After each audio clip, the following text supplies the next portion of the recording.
사도행전 2장 37절 38절 말씀입니다.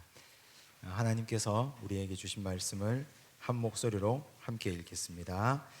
그들이 이 말을 듣고 마음에 찔려 베드로와 다른 사도들에게 물어 이르되 형제들아 우리가 어찌할꼬 하거늘 베드로가 이르되 너희가 회개하여 각각 예수 그리스도의 이름으로 세례를 받고 죄 사함을 받으라. 그리하면 성령의 선물을 받으리니.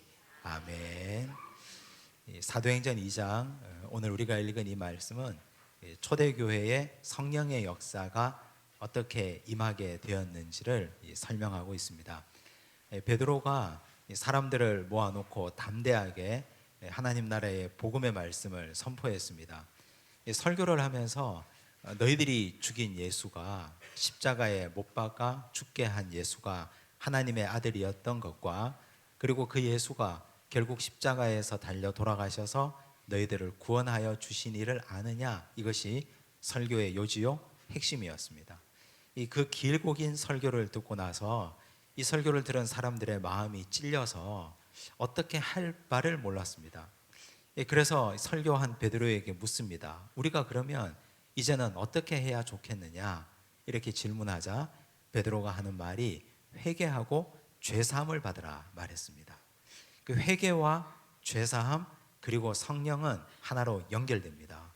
이 성령을 받기 전 단계는 우리의 죄를 철저히 하나님 앞에 내어놓고 회개하는 것, 그리고 그 회개가 하나님 앞에 드려지고 하나님이 그 회개를 받으시고 죄를 씻어주시는 것, 그래서 마음이 정결하고 깨끗해져야 그 위에 하나님의 성령이 부어지는 것입니다. 그래서 오늘 읽은 이 짧은 말씀은 성령을 받는 사람들의 아주 기본적인 자세와 성령 충만을 위해서는 어떻게 해야 되는지를 설명하고 있습니다. 이것은 모든 만국 교회에 다 공통된 사건이고, 그리고 오늘 우리가 살아가는 이 시대에도 하나님이 우리에게 성령으로 충만케 하시고 역사하시기 위해서는 회개와 죄사함이 전제가 되어야 합니다. 우리가 오늘 이 7번째 한국교회사 시간에 살펴볼 이야기가 성령에 대한 이야기입니다. 성령과 부흥에 대한 상관관계인데, 성령과 부흥이 있기 전에 가장 먼저 있었던 것이 회개였다는 사실. 철저한 회개가 죄사함을 낳고, 그 죄사함은 하나님께서 성령을 부어주시고 그 성령의 역사하심으로 인해서 이 땅의 대부흥 운동의 역사적인 사실이 일어났다는 것을 오늘 마음에 새기기를 바랍니다. 오늘 우리가 함께 볼 자리는 30페이지입니다. 7과입니다. 상권의 마지막 과인데, 학원은 언제 나오느냐? 주일날 구입하실 수 있습니다. 주일날 학원을 구입하시고 나머지 7과를 다음 주부터 계속 공부하도록 하겠습니다. 7과의 제목이 1907년 대부흥 운동과 애국 운동입니다. 이 1907년이라는 말은 우리가 굉장히 많이 들었습니다. 1907년 대부흥 운동, 대각성 운동, 이 얘기는 엄청나게 자주 들었고 계속해서 들어왔습니다. 설교 시간에도, 그리고 1907년 대부흥 운동 100주년이 되었을 때도 우리는 이 이야기를 많이 들었습니다. 그런데 우리가 역사를 공부했기 때문에 조금 정리를 하고 거슬러 올라가 보면, 이 대부흥 운동 전에 이 땅에 공식적으로 선교사가 오신 것이 알렌 선교사가 1884년입니다. 그리고 언더우드와 아펜셀러가 1885년입니다.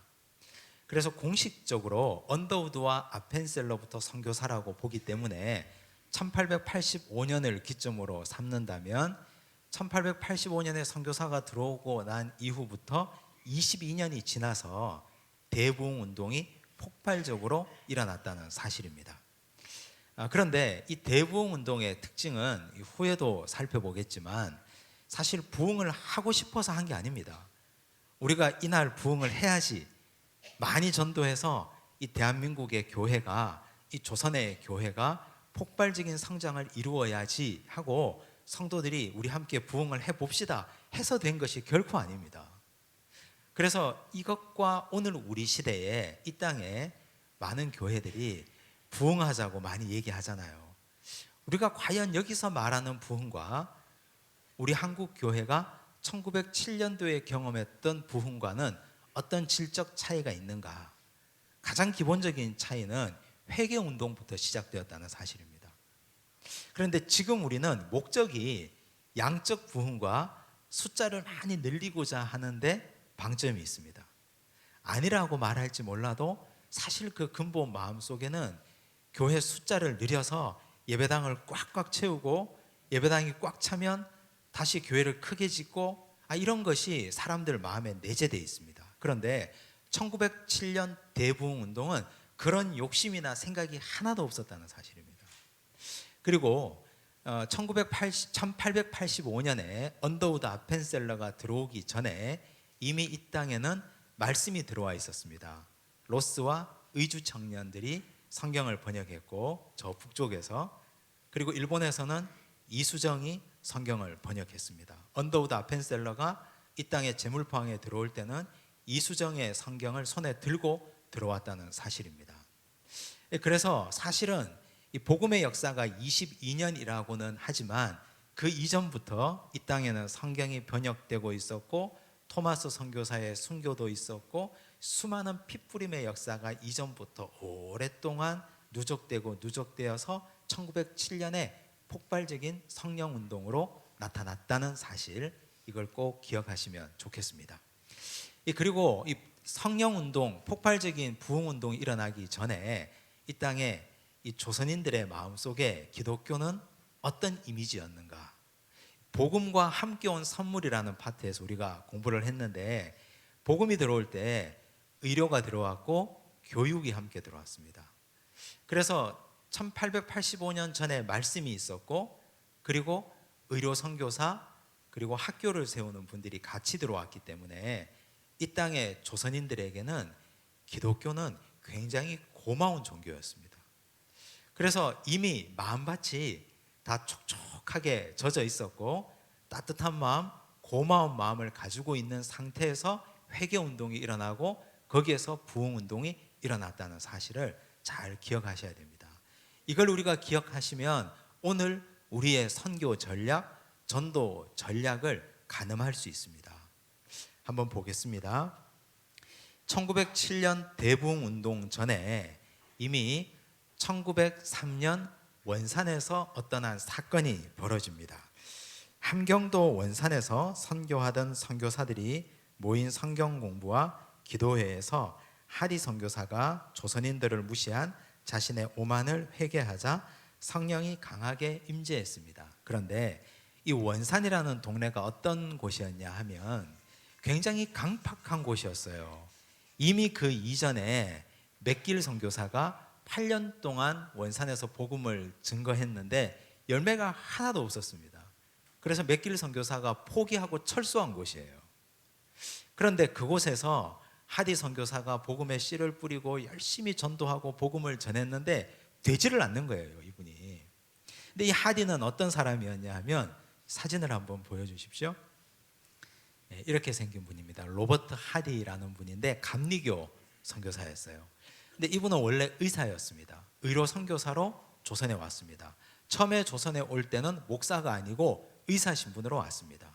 1년 동안 열심히 복음도 전했고 그리고 의료 행위도 했습니다. 제중원에서 에비슨 선교사를 도와서 수술도 했던 아주 실력 있는 의사였습니다. 근데 이분을 후원하던 본국에서 의료 선교 후원이 1년 만에 끊어지게 됐습니다. 그래서 이분은 이 자리에서 이제 돌아가야 되느냐 남아야 되느냐 그 갈림길에서 고민하다가 기도하고 이 조선에 남기로 결단합니다. 그리고 여기서 신학 훈련을 받아서 목사가 되기로 결단하고 선교사들을 통해서 신학 훈련을 받고 목회 훈련을 받습니다. 안수를 받았습니다. 목사가 되었습니다. 그리고 함경도 원산에 와서 복음을 전하는데 복음이 되지를 않는 거예요. 조선인들을 붙여서 복음을 전하는데 조수로 쓰고 함께 동역자로 쓰는데 갑자기 사람이 나타나질 않습니다. 돈을 들고 도망간 것입니다. 그렇게 해서 뒤통수 맞고 배신당한 것이 여러 번 되질 않는 거예요. 그래서 이분이 조선인들은 야만인 중에 야만인이고 배은망덕하고 글도 모르고 그렇다고 마음속 깊이 생각하고 있었던 것입니다. 그러다가 이 원산에서 선교사들이 모인 성경 공부 기도회에서 갑자기 성령의 은혜를 받은 거예요. 말씀 공부하다가 말씀에 찔림이 있었어요. 성경 공부하다가. 성경 공부 끝나고 함께 기도회를 하다가 자신이 마음에 품고 있었던 마음을 고백하기 시작합니다. 사실 서양 사람들이 입으로 여러 사람들 앞에서 자기 죄를 고백하는 게 쉽지 않고 그렇게 하지도 않습니다. 근데 이분이 여러 선교사들 앞에서 자신의 이야기를 합니다. 나는 인종차별주의자였습니다. 조선인들을 무시했고 멸시했고 이분들을 사람 같지 않다고 생각했습니다. 그리고 자기 죄를 낱낱이 다 고백합니다. 그러니 그 자리에 듣고 있던 사람들이 자기도 그랬거든요. 다 전부 다 같이 찔리는 겁니다. 다 선교사들이 같은 마음을 다 품고 있었기 때문에. 그래서 그 자리에 있었던 사람들이 나도 그랬고 같이 회개하고 같이 자복하면서 자기 이야기를 털어놓고 눈물바다가 되고 성령이 불같이 임하기 시작했습니다. 회개하기 시작하니까 자신이 평소에 한 번도 경험해 보지 못했던 성령의 불같은 임재를 그 자리에서 경험했던 것입니다. 그래서 그 자리에서 통회하고 자복하고 하디의 고백으로 은혜를 받은 선교사들이 저마다 죄를 고백하고 성령 체험하는 역사가 일어납니다. 난리가 난 거죠. 그러니까 원산에서 일어난 이 회개와 성령의 역사가 소문이 날 것 아닙니까? 평양까지 소문이 났습니다. 그래서 평양 선교사들이 전부 다 선교사들의 고민이에요. 열매가 없다는 것이, 잘 안 된다는 것이. 그래서 그분들이 하디 선교사를 1906년도에 강사로 평양에 초빙합니다. 그래서 그분과 함께 일주일간 성경 공부를 하고 기도회를 가집니다. 그래서 이미 1907년 이전에 군불 떼는 작업이 원산에서 일어났습니다. 그리고 1906년 평양에서는 어떤 일이 일어났느냐. 근데 이런 일들이 다 여기 한 번 일어나는데 하나님은 이런 일들을 하나로 모아서 동시다발적인 역사로 만들어 가십니다. 1906년 평양에서 평양 장대연 교회에서는 길선주 장로의 인도로 새벽 기도회가 시작되었습니다. 우리는 길선주 목사라고 알고 있는데 이분이 장로였습니다. 이분은 1907년도에 평양 장로의 신학교를 1회로 졸업합니다. 그래서 1906년 당시에는 장로였으며 동시에 신학생 신분이었습니다. 그래서 장로교 그리고 신학생 신분으로 평양 장대연 교회에서 새벽 기도를 인도하기 시작했습니다. 그런데 이 새벽 기도가 그럼 그때 그 이전에는 없었느냐? 이때 처음 시작되었느냐? 사실 이 새벽에 예불 드리는 습관은 기독교가 전해지기 전에 이미 우리 민족 체득적으로 몸으로 이미 새벽에 정한수 떠놓고 예불 드리고 거기에 공을 드리는 사람들이잖아요. 우린 다 농경민족이니까. 그렇게 해서 먼저 신들에게 예를 갖추고 자기의 몸을 깨끗하게 하고 그리고 농사지으러 다 나가지 않습니까? 다 전부 다 몸으로 그렇게 하는 사람들이었어요. 그런데 예수 믿고 나니까 새벽에 정한수 떠놓고 빌던 사람들이 교회 가서 빌게 되고 새벽에 자기 집 안방에다가 신상을 모시고 기도하던 사람들이 그거 치워버리고 예배당에 가서 기도하게 된 거예요. 각자가 다 선교사들이 인도하지 않아도 전부 다 예배당에 가서 각자 기도했는데 이분 길선주 장로님이 장대연 교회 성도들이 모여서 기도하기 시작하니까 모인 김에 우리가 함께 모여서 기도하고 함께 모여서 말씀 듣고 찬양하자 해서 사람들이 모이기 시작한 거죠. 그렇게 해서 모인 사람들이 자그마치 300여 명 이상이 모이게 된 것입니다. 300여 명이 모이니까 이 장로님이 부담이 된 거예요. 교회 공식적인 허락 없이 이렇게 사람들을 모아놓고 내가 예배 인도를 해도 되냐? 내가 아무리 장로지만. 그래서 이분이 당회로부터 정식 허가를 얻어서 공식적으로 새벽 기도회가 시작됩니다. 이것이 한국 기독교사의 첫 번 새벽 공식 예배입니다. 그래서 평양 장대연 교회에서 길선주 장로님의 인도로 당회가 허락해서 그때부터 새벽 기도회가 시작된 것입니다. 아마 속으로 이렇게 생각하시는 분들도 있습니다. 하지 말지 그때 이분이 새벽 기도를 하셔가지고 안 할 수도 없고 지금까지. 근데 사실 이 전통이 장대연 교회 길선주 장로님으로부터 시작되었다고는 하지만 성경으로 올라가 보면 우리 예수님께서 새벽 미명에 아직 받기 전에 먼저 나가서 기도하시더니 제자들이 나가서 기도한 것이죠. 예수님이 먼저 시작한 것입니다. 길선주 장로님도 예수님 모범을 따라서 가서 기도했고, 사람들이 모이니까 장로님이니까 부담이 되니까 이분들을 이끌고 기도회를 인도하기 시작한 것이죠. 근데 사실 선교사들은 말렸다 그래요. 당신들 새벽부터 나가서 씨 뿌리고 농사 짓고 하루 종일 일해야 되는데 새벽에 나와서 웬 기도냐고, 푹 자고 가서 일하는 게 좋겠다고. 근데 오랫동안 습관적으로 일하러 가기 전에 먼저 지성을 드리고 가던 민족성이 어디에 가지 않는 거죠. 그래서 우리 조상들이 새벽에 와서 열심히 기도하기 시작했던 것입니다. 자, 이렇게 새벽 기도회가 시작되었습니다. 1907년도에 장대현 교회 모습을 한번 보여주십시오. 1907년도에 이렇게 많은 사람들, 한눈에 봐도 저 뒤가 교회거든요. 사진 뒤가 교회인데 평양 장대현 교회 1907년도에 새벽 기도에 300명씩 모였다 그러니까 낮에 사람들이 모이는 숫자를 보십시오. 엄청나게 많은 사람들이 모여서 예배드리고 기도하고 함께 성령 받을 준비가 되어 있었던 사람들이에요. 자, 그 다음 이제 1906년도에 새벽 기도의 열기를 그대로 안고 1907년 정월 장대현 교회에서 평안남도 남자 도사경회가 열렸는데, 도사경회라고 하면 평안남도에서 가장 최고로 치는 말씀 집회였습니다. 이 사경회가 옛날에는 교회 단위로 해서 일주일 단위로 말씀을 연구하고 요한복음 한 권을 떼자, 이번에는 요한 서신을 떼자, 이번에는 계시록을 공부하자, 이렇게 해서 그 일주일 동안 기간에 함께 모여서 말씀을 공부하는 모임이거든요. 근데 평안남도 도사경회라고 하면 평안남도에 있는 사람들이 다 모여가지고 거기에서 신앙생활 하는 사람들은 모여서 성경 공부하는 자리예요. 그 당시 장대현 교회가 가장 큰 교회였으니까 평안도에 있는 사람들이 도사경회가 장대현 교회에서 모인 것입니다. 남녀가 유별했던 시절이라 남자 도사경회, 남자들이 모인 자리에 성령의 역사가 일어난 것입니다. 근데 그 자리에서 성령의 불길이 떨어졌고, 사경회는 원래는 일주일을 계획했는데 열흘 동안 계속됐어요. 근데 기록에 보면 여기도 역시 이 길선주 장로님이 처음에 고백을 하면서 시작을 했다 그래요. 이렇게 고백했습니다. 나는 아간 같은 사람입니다. 내가 내 친구 아무개가 죽으면서 자기의 재산을 관리해 달라고 부탁했는데 내가 그 돈을 훔쳤습니다. 근데 자그마치 그 돈이 얼마냐? 그 당시 미화 100달러 정도 되는 거금이에요.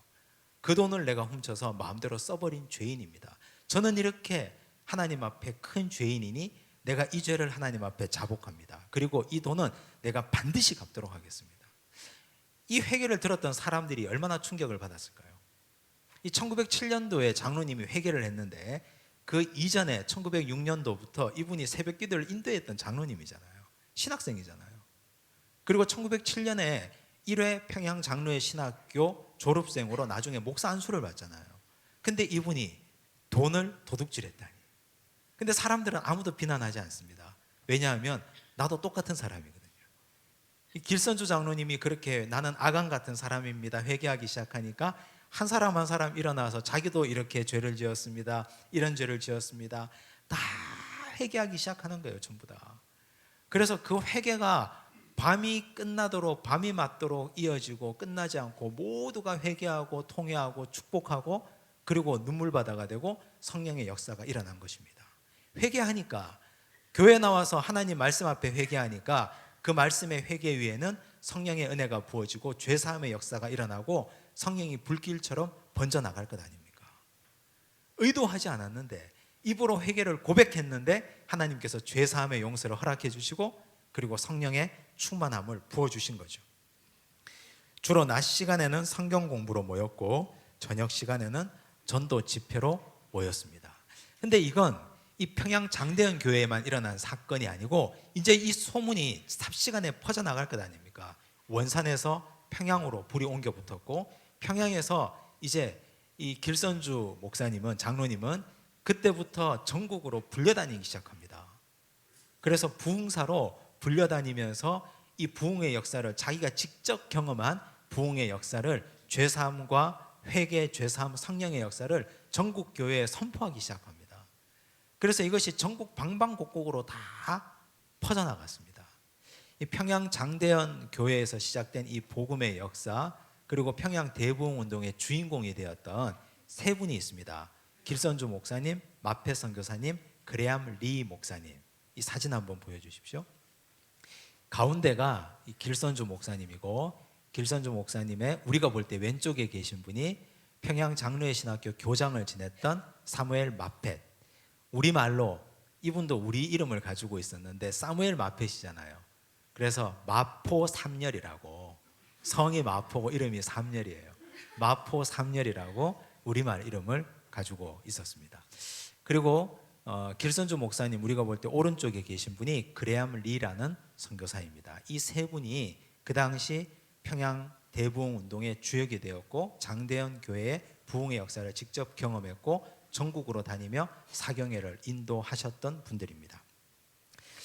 다시 31쪽을 보시면 이제 이렇게 해서 평양에서 시작된 부흥 운동이 전국으로 다 퍼져나갔는데, 이 길선주 목사님에 대해서 우리가 공부를 좀 해야 됩니다. 길선주 목사님은 어떤 분이신가? 1869년생입니다. 근데 이분은 원래가 태생이 유교 집안의 늦둥이로 태어났습니다. 어려서 글 공부를 열심히 했던 분입니다. 근데 한때 병을 얻어서 이 병이 낫질 않는 거예요. 아주 늦둥이로 자라서 몸이 허약하고 병치레가 잦았습니다.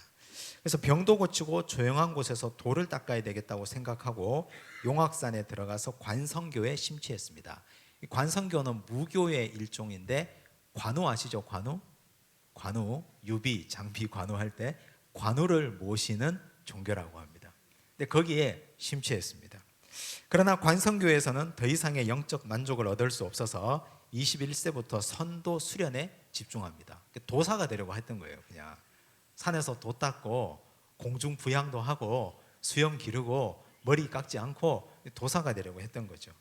근데 그 이후에도 그의 종교 편력이 계속 이어졌으나 어느 종교에도 만족을 얻을 수가 없었다고 합니다.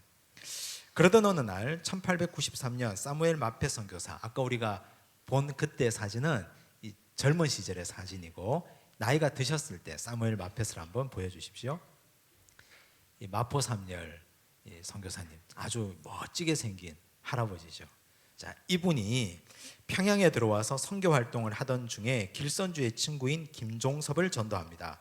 김종섭은 길선주와 마펫을 연결해 주었고, 그에게 기독교 신앙을 탐구해 보라고 교리서를 갖다 줍니다. 원래 위대한 인물 뒤에는 이런 도우미들이 반드시 있습니다.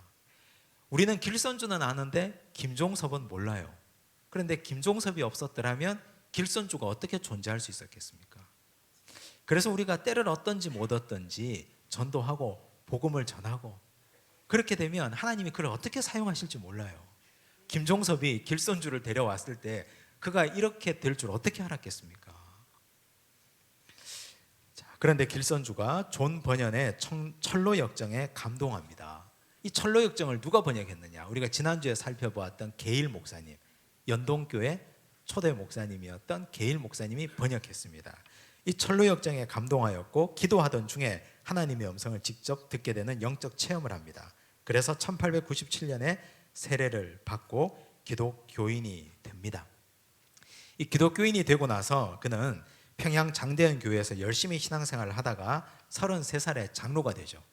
그리고 옛날에 관성교에서 새벽에 예불 드리던 습관이 남아 있으니까 이분이 그건 때려치웠지만 새벽 기도는 매일 가는 거예요. 매일 가서 하루에 새벽에 1시간이고 2시간이고 계속 기도하는 거죠. 그러다가 그 교회를 새벽 기도하는 교회로 만든 것입니다. 그는 사무엘 마페 선교사의 권유로 평양 장로의 신학교에 입학해서 1907년 1회 졸업생이 됩니다. 1회 졸업생들 사진 한번 보여주십시오. 7분이 졸업하셨는데 이분의 이름들을 우리가 다 알 수도 없고 지금 알아도 다 잊어버릴 것 같아서 이 두 분이 중요합니다. 우리가 볼 때 가운데 아래쪽에, 우리가 볼 때 가운데 왼쪽에 계신 분이 이기풍 선교사님. 제주도 첫 번째, 그 당시에는 제주도 가는 게 물 건너가는 거잖아요. 평양 장로의 신학교를 졸업하고 제주도에 파송받아서 제주 성안교회, 제주도의 첫 번째 어머니 교회죠. 제주도에 수많은 교회들을 개척하셨던 목사님이시고, 이기풍 목사님 옆에 계신 분이, 안경 끼고 계신 분이 길선주 목사님입니다. 그래서 평양 장로의 신학대학교 신학교 1기 1회 졸업생들 7분의 졸업생들입니다. 자, 1회 졸업생이 되었습니다. 안수를 받은 후에 그는 자기가 장로로 심우했던 평양 장대현 교회에서 20년 동안 목회합니다. 그리고 전국을 다니며 부흥사경회를 인도하다가 1935년 11월에 하나님의 부름을 받습니다. 그는 아까 우리가 봤던 하디 선교사, 로버트 하디 선교사, 그리고 그레암 리 선교사 등과 더불어 1907년 대부흥운동을 주도한 인물이었고, 평양에서 시작된 부흥운동을 전국으로 확장시킨 주된 역할을 감당했던 사람이었습니다. 이분의 가족 사진을 한번 보겠습니다. 자, 이 가족 사진이 길선주 목사님의 가족인데, 목사님이 계시고 사모님이 계시고 아이가 몇 명 있습니까? 하나, 둘, 셋, 넷인데 저 뒤에 있는 사람은 동생 같기도 하고 장남입니다. 장남인데 1909년에 찍은 가족 사진인데 장남이 길진형이라는 분입니다. 근데 이분이 1912년도에 찍은 사진에는 사라지고 없어요. 1912년 사진 주십시오. 여기 보면 이 길진형이라는 장남이 없습니다. 장남이 어디에 갔느냐? 투옥되었습니다. 감옥에 갔습니다. 이분이 1911년에 감옥에 투옥되고 감옥에서 옥고를 치릅니다. 그리고 나중에 풀려나지만 감옥에서 너무 심한 고문을 받아서 장남이 1917년에 사망합니다. 장남이 그렇게 해서 세상을 떠났던 기억을 가진 분이고, 그럼 장남은 왜 감옥에 갔느냐? 신민회 사건으로 감옥에 투옥됩니다.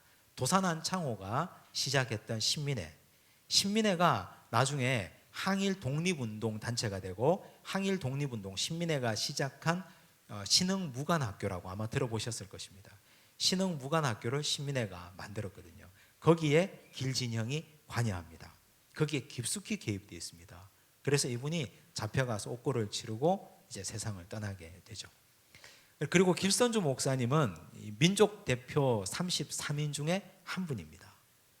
우리는 그건 잘 기억을 못하는데 민족 대표 33인 중에 한 분으로, 이분은 역사의식도 가지고 계셨던 분이고 열심히 복음도 전했던 분이고, 그래서 세상과 이 나라와 그리고 교회의 중심을 잡았던 아주 훌륭한 목사님이었습니다. 자, 우리가 이쯤 하고 이제 이 평양 대부흥운동을 한번 정리를 해야 되는데, 이 평양 대부흥운동의 기초가 된 게 어떤 사건이었나? 우리 지금까지 회개, 죄사함, 성령이라고 들었는데 새벽 기도가 시작이 된 거죠. 평양 대부흥운동은 새벽 기도, 그리고 사경회 시간에 일어났으니까, 그리고 사경회 시간에 회개가 있었습니다. 즉 기도와 말씀 그리고 회개, 이것이 하나가 되니까 거기에서 부흥이라는 폭발적인 사건이 일어난 것입니다. 근데 이것은 사도행전의 역사도 있는 그대로 기록하고 있습니다. 오늘 우리가 읽었던 사도행전 2장 37절 38절에 보니까 회개하고 죄사함을 받으라, 그렇게 하면 성령의 선물을 받겠다 말씀하셨잖아요. 회개가 있어야 거기에 성령이 부어집니다. 회개가 없으면 성령은 절대로 부어지지 않습니다. 그리고 이 사도행전 말씀에 보면 사도들이 함께 모여서 오순절 마가의 다락방에서 함께 기도할 때 120명의 성도들이 함께 모여 기도할 때 그곳에 불의 혀같이 갈라지는 것처럼 성령이 강력하게 임재했다 그랬거든요. 사도행전 16장에 보면 바울과 실라가 빌립보 감옥의 옥에서 지하 감옥에서 할 일이 없잖아요. 그 감옥에서 한밤중에 못하고 지냈습니까? 그들이 기도하고 찬양하는 것밖에 할 수 있는 게 없잖아요. 기도하고 찬양하니까 옥터가 흔들리고 옥문이 열리고 성령이 임하고 역사가 일어났잖아요. 기도하는 자리에 성령이 임합니다. 그리고 사도행전 10장에 보면 고넬료가 베드로를 모셔놓고 말씀을 들었습니다. 사도행전 10장 44절에 보면 말씀이 임할 때 그때 성령이 하늘에서 내려왔다고 기록되어 있습니다. 말씀 듣는 자리에서 성령이 또 임하시거든요. 회개하고 기도하고 말씀 듣고, 이것이 성령을 오늘날도 똑같습니다. 우리는 이 성령 충만을 받기 위해서 어떤 일을 해야 되느냐? 사람들은 이 성령 충만에 대해서 고민이 많은데 따지고 보면 이 성령 충만은 영적인 기본 생활에 속하는 것입니다. 매일 회개해야 되잖아요. 매일 우리는 죄 짓고 살지 않습니까?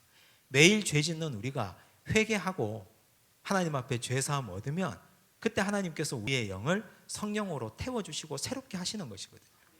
기도하고 그리고 말씀 듣고 사경회의 말씀을 연구하고 이 영적인 기본 생활을 성실하게 하는 자들에게 성령은 항상 임재해 있고 성령은 항상 불같이 임하는 것입니다. 우리가 성령을 그만큼 사모하고 하나님 나에게 성령을 주십시오 하고 하는데 성령이 메말라 있다 하는 것은 돌이켜보면 영적 기본 생활을 성실히 하고 있지 않다는 증거입니다. 말씀도 열심히 공부하지 않고 기도도 성실하게 하지 않고 회개하는 생활을 하지 않고 그러면 어떻게 성령 받습니까? 용한 기도원에 쫓아다닌다고 성령 받을 수 있는 것이 아니거든요. 그래서 여기 평양 대부흥운동의 역사는 성령으로 충만한 역사였고 이것은 영적인 기본 생활의 성실한 그 결과물이었지 결코 이것이 대부흥운동을 목표로 삼고 해서 만든 결과가 아니었다는 사실을 꼭 기억하셔야 됩니다. 그 다음 넘어가겠습니다. 32쪽입니다. 대부흥운동의 결과입니다. 어떤 역사적인 획기적인 사건이 일어나면 그 다음에 결과가 있잖아요. 자, 성령의 역사를 경험하면서 회개하고 지금까지 조선인들이 가지고 있던 삶의 방식을 결정적으로 바뀌게 됩니다. 회개하면 뭐가 달라집니까? 회개하고 삶이 그대로면 가짜 회개예요. 회개하고 삶이 달라져야 됩니다. 나는 이제 도둑질하지 않겠습니다 하면 도둑질하지 않아야 되고 돈을 갚아야 돼요. 평양 대부흥운동으로 조선의 사회가 완전히 획기적으로 변화되었는데 사람들이 하나님 앞에서 예배당에 나와서 회개했잖아요. 삶이 바뀌어졌어요. 회개한 대로 살았어요. 저는 이제 처벌 두지 않겠습니다. 처벌 두지 않아요. 저는 이제 아이를 때리지 않겠습니다. 때리지 않아요. 저는 이제 술을 끊겠습니다. 술을 끊어버렸어요. 아편을 입에 대지 않습니다. 아편을 입에 대지 않아요. 그러니까 교회 가니까 가정이 변하고 가정이 변하니까 술 먹지 않고 담배 피지 않고 축첩하지 않으니까 잘 먹고 잘 살 수밖에요. 이제는 그 돈으로 아이들 공부시키고 이제는 그 돈으로 자녀들 학교 보내니까 그래서 어떤 일이 일어났느냐? 조선의 교회가 급격하게 성장합니다. 교회 가면 팔짱 고친다더라. 교회 가면 역사가 일어난다더라. 이런 일이 벌어지는 거예요. 그래서 진짜 회개는 삶이 변화되어야 됩니다. 회개하면 내가 바뀌어져야 돼요. 이 조선의 이 1907년의 회개운동이 진짜였다는 것은 이것이 가짜가 아니라 진짜였다는 것은 그 이후에 삶이 변화되는 것에서 나타났습니다. 성령의 불이 임해서 진짜가 아니고 사람들의 삶이 변해서 그 모습을 보고 우리도 교회 가서 저렇게 좀 달라져야 되겠다. 우리 애 아버지도 교회 보내서 제발 좀 술 끊고 담배 끊고 애들 좀 때리지 않았으면 좋겠다. 이런 일이 조선에 기적 같은 일이 벌어진 것이거든요. 그래서 새벽 기도마다 교회마다 새벽 기도가 자리를 잡고 통성 기도가 예배 문화가 되었고 철야 기도 역시 교회 전통으로 이때부터 뿌리를 내리게 된 것입니다. 영혼 구원에 대한 열망으로 100만 명 구령 운동이 일어났고 이 기간 동안 헌신된 사람들이 돈이 없으니까 지난주에 말씀드린 것처럼 하루를 잡았고 일주일에 며칠을 잡고 한 달에 며칠을 들여서 날 연보를 들여서 전도하는 진풍경이 일어나기도 했습니다. 이것이 대부흥운동의 결과입니다. 그렇다면 오늘 우리는 부흥을 위해서 어떤 일을 해야 되느냐? 부흥을 위한 부흥은 아무것도 할 일이 없습니다. 교회는 교회로서 해야 되는 일만 하면 됩니다. 교회는 영적으로 열심히 깨어 있고 말씀을 전하고 말씀을 받고 우리는 삶을 회개하고 그 회개한 삶을 가지고 세상에서 성실하게 살고 그러면 부흥은 자연스럽게 따라오는 것이거든요. 배가 운동, 삼배가 운동 이거 아무리 구호 외쳐도 절대로 부흥되지 않습니다. 식상할 뿐, 교인들만 피곤할 뿐 절대 부흥되지 않습니다. 부흥은 하나님께서 주시는 영적 기본 생활에 충실할 때 그때 부흥이 일어나는 것입니다. 1907년 부흥이 오늘 우리에게 주는 교훈입니다. 을미사변과 선교사들. 을미사변이 어떤 사건이냐? 명성황후가 시해되는 사건입니다. 1895년 8월 20일에 일본 공사 미우라 고로가 주도하여 명성황후를 살해하는 만행을 저지릅니다. 미우라 고로 이렇게 생겼습니다. 이렇게 생긴 분입니다. 분이라고 하니까 좀 그런데 아무튼 이 사람이 일을 진행해서 명성황후를 시해했습니다.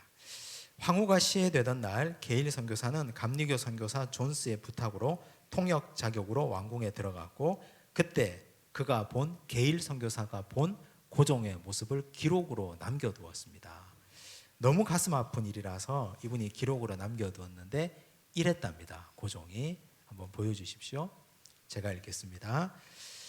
국왕이 처한 처참한 모습은 보기에도 딱하였다. 그는 흐느껴 울었다. 황후를 일본 사람들이 죽였다고 하면서 울었다. 누가 이 비참함에서 나를 구할 수 있을까 하며 머리털을 잘라 신발을 짜서 국모의 죽음의 한을 풀어주는 사람에게 주겠다고 되뇌었다.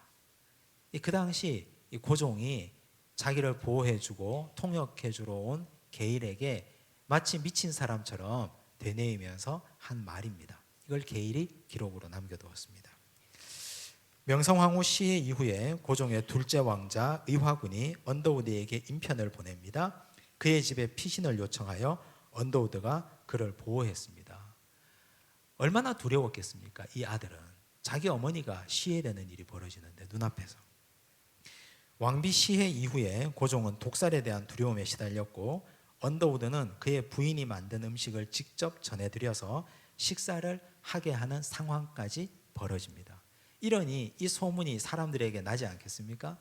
어떤 사람들은 이제 이 소문을 듣고 선교사들이 우리 국왕을 지켜주는구나, 참 고마운 종교구나, 참 고마운 분들이구나. 그래서 이 기독교를 이렇게 받아들인 겁니다. 그 다음 페이지 보시면 애국 충군의 종교로 조선인들이 받아들이기 시작한 것입니다. 그래서 언더우드는 이 을미사변 이후에 1년이 지나서 국왕 탄신일, 고종이 태어난 날에 이를 기념하는 예배를 드릴 것을 계획합니다. 국왕이 탄신한 탄신일이 되면 궁전에서도 잔치가 열리고 또 국민들에게, 여러 백성들에게도 또 시혜를 베푸는데, 그런데 기념 예배를 드릴 것을 계획하고 실행에 옮겼습니다. 예배에는 내각의 강요들과 각계각층의 인사들이 초청되었습니다. 각 선교부의 선교사들도 모두 참석했고, 이 자리에 모인 사람들에게 나누어 줄 기독교를 소개하는 책자와 전도지를 제작하였고, 모인 사람들은 앞다투어 가져가는 진풍경이 벌어졌습니다. 자, 이 일을 경험하고 나서 언더우드가 어느 한 잡지사에 이 일을 겪고 나서 자신의 심정을 기고한 기고문이 있습니다. 한번 보여주십시오. 제가 읽겠습니다. 장로교와 감리교 선교사들과 기독교인들이 회집하였고, 몇 사람의 강요들과 고위층 인사들이 단위에 좌정하였다. 그들 중 한 사람이 연설을 하였다. 찬송은 우렁찼고 수백 명의 군중들이 주기도문을 경건하게 외웠다. 처음부터 이 일을 지켜보던 우리들에게는 참으로 감동적인 장면이었다. 이것은 기독교 공동체가 국가 생활에 있어서 한 모델이 된 것을 입증하는 강력한 표시였다. 1885년에 이 땅에 들어와서 선교하던 언더우드에게 이건 얼마나 감격스러운 사건이었겠습니까? 이제 이런 한 재미난 일도 있습니다. 황해도에서 돈다발을 들고 벼슬을 사려고 올라온 사람이 있었는데, 이분이 국왕 탄신일에 이 돈을 가지고 관리들에게 돈을 뿌리고 벼슬을 사가려고 했습니다. 그런데 이분이 국왕 탄신 예배에 참석하고 은혜를 받습니다. 말씀을 듣다가 하나님께서는 그렇게 온 사람들에게 부지불식간의 은혜를 주시는 분이시잖아요. 이분이 은혜를 받고 성령으로 충만해졌어요. 그래서 그 벼슬을 사려고 온 돈을 가지고 전도지와 책을 사서 고향으로 돌아갑니다. 황해도에 가서 은율교회를 세웁니다. 후에 언더우드를 찾아옵니다. 언더우드 선교사를 찾아와서 우리 고향 교회가 이러이러하게 세워졌으니 여기 와서 세례를 베풀어 주십시오 해서 언더우드가 방문해서 세례를 베풀어 주었다는 이야기도 있습니다. 어쨌든 이런 이야기까지 이 조선의 초기 교회의 대부흥 운동 이후에 조선 사회에 퍼져 있었던 많은 백성들이 기독교를 아주 호의적이고 아주 사랑하는 종교로 보았다는 이야기입니다. 이제 교회의 사회개혁 운동을 보겠습니다. 이 교회는 개인 구원의 차원에만 머무르지 않고 사회개혁에도 관심을 가져서 YMCA, YWCA가 창설되어서 운영되었습니다. YMCA나 YWCA는 우리가 지금도 너무 잘 알고 있는데, 이건 아무런 연관이 없는 두 단체입니다. YMCA는 1844년 영국에서 시작됐습니다. 영국의 복음주의자들이 함께 모여서 우리가 함께 기독교 운동, 사회 운동을 해보자 해서 시작된 단체입니다. 1844년 영국에서. 근데 이것이 조선에 들어온 것은 1903년에 조선에도 시작이 되었습니다. YWCA는 1855년에 시작됐습니다. 조선에는 1924년에 들어왔죠. YM 할 때 M은 남성을 얘기하고 YW 할 때 W는 여성을 얘기하죠. 남성들을 중심으로 한 기독교 사회봉사단체고 여성을 중심으로 한 기독교 사회봉사단체라는 사실을 기억하시면 되겠습니다. 감리교 청년단체인 에빗 청년회, 이 에빗이라는 이름은 감리교회를 창설한 요한 웨슬레가 있습니다. 웨슬레의 고향입니다. 웨슬레의 고향이 에빗입니다. 그 이름을 따서 에빗 청년회를 창설했는데, 이 에빗 청년회는 1897년에 세워진 세계 최초의 개신교 청년 운동 단체입니다. 근데 이 에빗 청년회가 우리에게 준 아주 귀한 선물이 있습니다. 에빗 청년회 자체도 아주 귀하지만 이 에빗 청년회에서 파송한 선교사들이 이 땅에 많이 왔거든요. 그 중에 아주 유명하고 아주 아름다운 분이 계신데, 그분이 루비 캔드릭이라는 여성입니다. 루비 캔드릭 사진 한번 보여주십시오. 이렇게 생겼습니다. 아주 곱게 생긴 여인인데, 이분이 연도를 보시면 1883년에서 1908년까지 살다 가셨습니다. 계산해 보시면 25세입니다. 25세.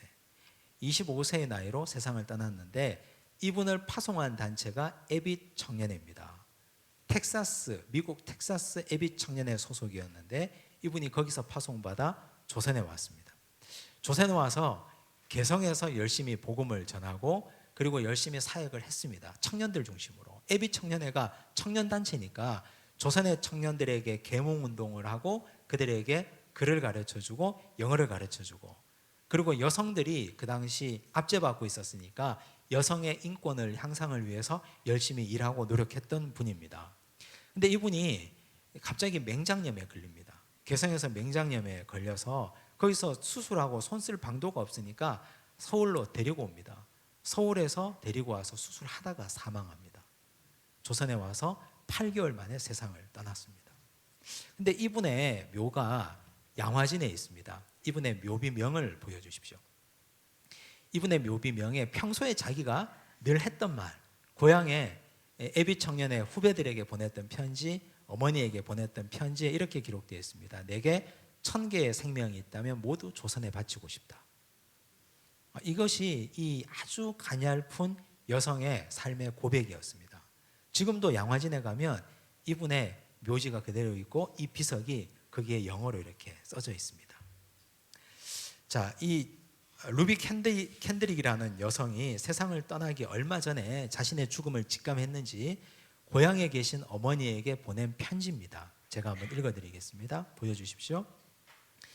아버지, 어머니, 이곳은 탄압이 점점 심해지고 있습니다. 그저께는 예수님을 영접한 지 일주일도 안 되는 서너 명이 이 나라 관리들에게 끌려가 순교를 당했습니다. 이곳은 토마스 선교사와 제임스 선교사도 순교를 당한 땅입니다. 선교본부에서는 모두 철수하라는 지시가 있었지만 대부분의 선교사들은 그들이 전도한 조선인들과 아직도 숨어서 예배를 드리면서도 오히려 전도를 열심히 하고 있습니다. 아마 그들은 모두가 순교를 할 작정인가 봅니다. 그런데 저는 오늘 밤에 나도 모르게 유난히도 고향으로 돌아가고 싶은 마음으로 설렙니다. 아마 이 고향이 자신 영혼의 고향이 아닐까. 어머니, 외국인들을 죽이고 기독교를 증오한다는 소문 때문에 내가 선교사 지망을 하고 출발하려던 그때 부두에까지 나와서 저를 끝까지 말리셨던 어머니의 얼굴이 자꾸 제 눈에 어른거립니다. 아버지, 어머니, 어쩌면 이 편지가 마지막이 될런지도 모릅니다. 나를 위해서 기도 많이 부탁합니다. 사랑하는 딸 루비가 조선에서. 이렇게 마지막 편지를 남기고 수술 받다가 세상을 떠났습니다. 근데 이 편지가 이 에빗 청년회가 모인 이 선교 대회에 그대로 전해졌습니다. 이 어머니가 이 편지를 받아서 이 딸을 파송한 이 청년들 선교 그 모임에 이 편지를 전해줬습니다.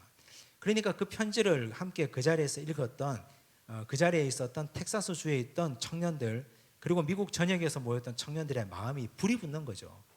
그래서 이분들이 그 자리에서 20명이 조선의 선교사 헌신을 합니다. 그 20명이 조선에 와서 다 선교사 사역을 했고, 그리고 그 자리에 있었던 분들이 그 파송된 20분의 선교비를 다 충당을 했습니다. 애비 청년회는 그렇게 이 땅과 관계가 있는 분들입니다.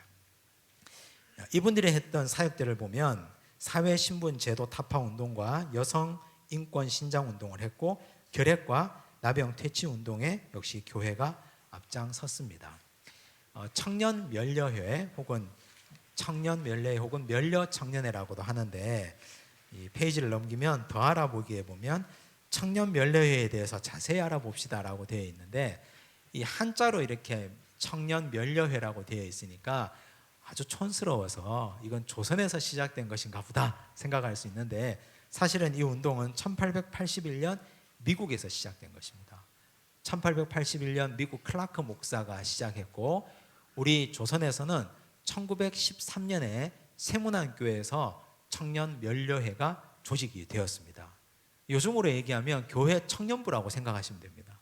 교회 청년들이 한번 해보자. 그 당시 청년들은 다 술독에 빠져 있고 전부 다 아편, 전부 다 담배, 여기에 다 빠져 살았거든요.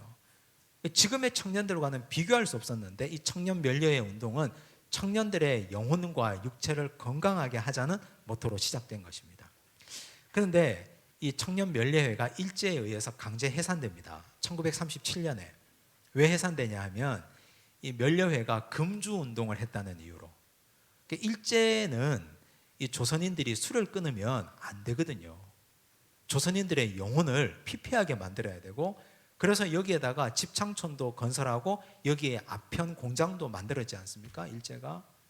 그런데 이분들이 하는 일이 금주운동을 하니까, 왜 금주운동을 하느냐고 이 단체를 해산시켜 버렸습니다. 이것이 일제가 한 일들입니다. 그렇게 해산당하고 나중에 해방되고 나서 1947년에 다시 세문안교회에서 재결성됩니다. 이것이 청년면려회 운동입니다.